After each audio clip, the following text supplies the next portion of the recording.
Hello everyone, welcome to my YouTube channel. कैसे हैं आप सब। आज की वीडियो में हम बात करेंगे आर्टिकल्स की। आर्टिकल्स होते क्या हैं उनको डिटेल में हम डिस्कस करेंगे। चैनल पर नए हैं तो चैनल को सब्सक्राइब कर दें ताकि मज़ीद इससे रेलिवेंट वीडियोस आप तक पहुंच सकें। अब चलते हैं अपनी वीडियो की तरफ। आर्टिकल्स एक्चुअल में एडजेक्टिव्स होते हैं। The adjectives a, an and the are called articles. इनको हम डिमॉन्स्ट्रेटिव एडजेक्टिव्स भी कहते हैं। ठीक है, they are called demonstrative adjectives. अब इनकी टू टाइप्स हैं। इनको हमने दो कैटेगरीज में डिवाइड कर दिया है। अब इनको हम कहते हैं कि ये हैं आ, एन एंड द। अब आ और एन इनको हमने अलग कैटेगरी में रखा है, जबकि द को अलग में। आ और एन को हम कह देते हैं कि ये हैं इनडेफिनेट आर्टिकल्स, और जो हमारा दूसरा रह जाता है, तीसरा रह जाता है द, उसको हम कहते हैं कि ये डेफिनेट आर्टिकल है। अब इनमें डिफरेंस क्या होता है। इनडेफिनेट आर्टिकल्स में हम किसी बंदे की, किसी शख्स की, किसी की भी बात कर देते हैं। उसमें हम किसी मखसूस शख्स की तरफ इशारा नहीं करते, कोई मखसूस डेफिनेट बात नहीं करेंगे, हम किसी भी शख्स की बात कर देंगे। और ये हमेशा इसके जब भी बात करेंगे तो उनके पीछे हम आ या एन लगाएंगे। जैसे this is a book, this is an apple. जब इसके बरक्स जब हम डेफिनेट आर्टिकल की बात करते हैं तो हम किसी चीज़ की तरफ, किसी शख्स की तरफ, एक मखसूस चीज़ की तरफ हम इशारा करते हैं। ठीक है, तो इसको हम क्या कह देते हैं कि ये हैं डेफिनेट आर्टिकल्स। तो ये कौन से आर्टिकल हैं? ये द। ठीक है, ही सॉ द डॉक्टर। अब यहाँ पर देखिए, यहाँ पर एग्जाम्पल मैं लिख भी देती हूँ। तो यानी ये एक ख़ास जो डॉक्टर है उसकी तरफ इशारा कर रहा है।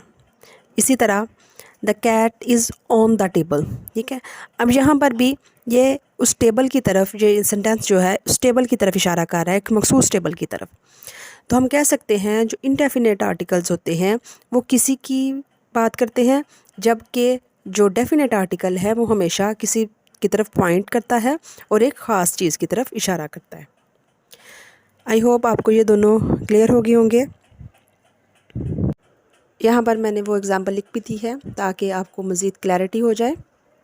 अब नेक्स्ट जो हम बात करेंगे वो ये है कि इनडेफिनेट आर्टिकल्स किस चीज़ के पीछे लगते हैं। ठीक है, किन नाउन्स के पीछे लगते हैं, और डेफिनेट आर्टिकल किन नाउन्स के पीछे लगते हैं।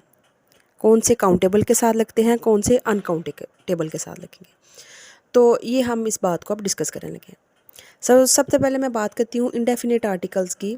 तो इनडेफिनेट आर्टिकल्स जो होते हैं वो कहाँ पर लगाए जाते हैं? वो हमेशा जो सिंगुलर काउंटेबल नाउन होता है उसके पीछे लगता है। जैसे a book, an orange, a girl, a cow, a glass. ठीक है, ये हमेशा किसके पीछे लगेंगे? ओनली सिंगुलर काउंटेबल नाउन के पीछे। जबकि इसके बरक्स अगर हम देखें डेफिनेट आर्टिकल, ठीक है, तो डेफिनेट आर्टिकल में क्या होता है, इसका यूज़ ज़्यादा है। ठीक है, ये कहाँ कहाँ पर लग सकता है? जो डेफिनेट आर्टिकल है हमारा वो सिंगुलर काउंटेबल नाउन के पीछे भी लगता है, वो प्लूरल काउंटेबल नाउन के पीछे भी लगता है, और अनकाउंटेबल नाउन के पीछे भी लगता है। हमारा डेफिनेट आर्टिकल जो द है ये तीन तरह के जो नाउन्स हैं उनके पीछे लग सकता है। ठीक है, ये सारे के सारे मैं लिख देती हूँ। अब देखिए मैं एग्जांपल देती हूँ। द बुक, ठीक है, ये क्या है? सिंगुलर काउंटेबल नाउन है। ठीक है, द बुक्स ये क्या है? ये प्लूरल है। ठीक है, इसके अलावा और काउंटेबल भी है। लेकिन अगर मैं कहूँ the milk, the sugar, the grains, ठीक है, तो यहाँ पर मैंने किस चीज़ की बात की है? मैंने अनकाउंटेबल नाउन की बात की है। ठीक है, तो ये जो हमारा द आर्टिकल है ये काउंटेबल नाउन के साथ भी लग सकता है, सिंगुलर काउंटेबल के नाउन के साथ भी, प्लूरल काउंटेबल नाउन के साथ भी, और अनकाउंटेबल नाउन के साथ भी। आई होप ये दोनों का यूजेज आपको क्लियर होगा। नेक्स्ट अगर हम बात करें कि हमारा जो आ और एन है ये किन के पीछे हम आ लगाएंगे, किन नाउन्स के पीछे हम आ लगाएंगे, और किन नाउन्स के पीछे हम एन लगाएंगे।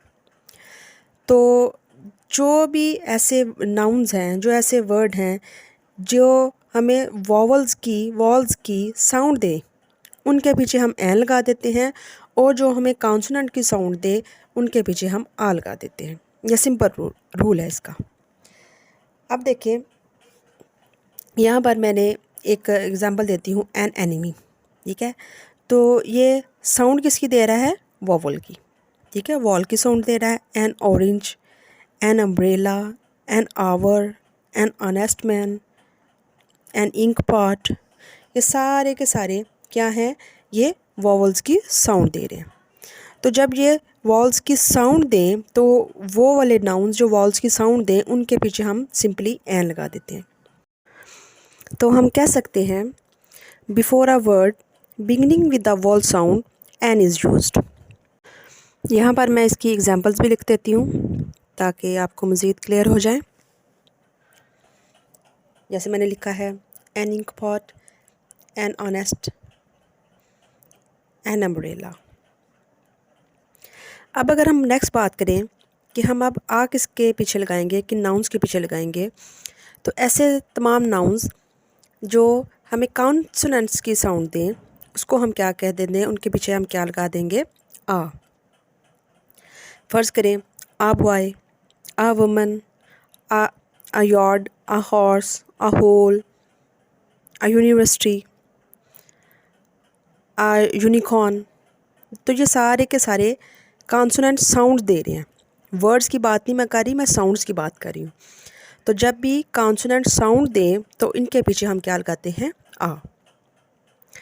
अब यहाँ पर देखें कुछ ऐसे वर्ड्स हैं जो शुरू तो वॉल्स लेटर के साथ होते हैं लेकिन उनके पीछे हम आ लगाते हैं। ठीक है, अब बहुत से ऐसे वर्ड्स हैं जैसे फ़र्ज़ करें आ यूनिवर्सिटी, आ यूनियन, लेकिन ये हमें साउंड किसकी देते हैं? ये हमें साउंड यू की दे रहे हैं। ठीक है, तो एन और आ लगाते वक्त इस बात को ज़हन में रखिएगा कि जब ये एन उनके पीछे लगेगा जो हमें वॉल्स साउंड दे। ठीक है, वॉल्स लेटर की बात नहीं करूँगी, वॉल्स साउंड्स की बात करूँगी। और आ किसके पीछे लगाते हैं? जो हमें कॉन्सोनेंट साउंड दे, कॉन्सोनेंट लेटर नहीं। तो यहाँ पर देखिए मैंने दो लफ्ज़ लिखे हैं, एन अम्ब्रेला और आ यूनिवर्सिटी। एन अम्ब्रेला क्यों लिखा है मैंने एन? क्योंकि अम्ब्रेला आ की आवाज़ दे रहा है, यानी वो वॉल की आवाज़ दे रहा है। और आ यूनिवर्सिटी क्यों लिखा है? क्योंकि यूनिवर्सिटी यू की आवाज़ दे रहा है।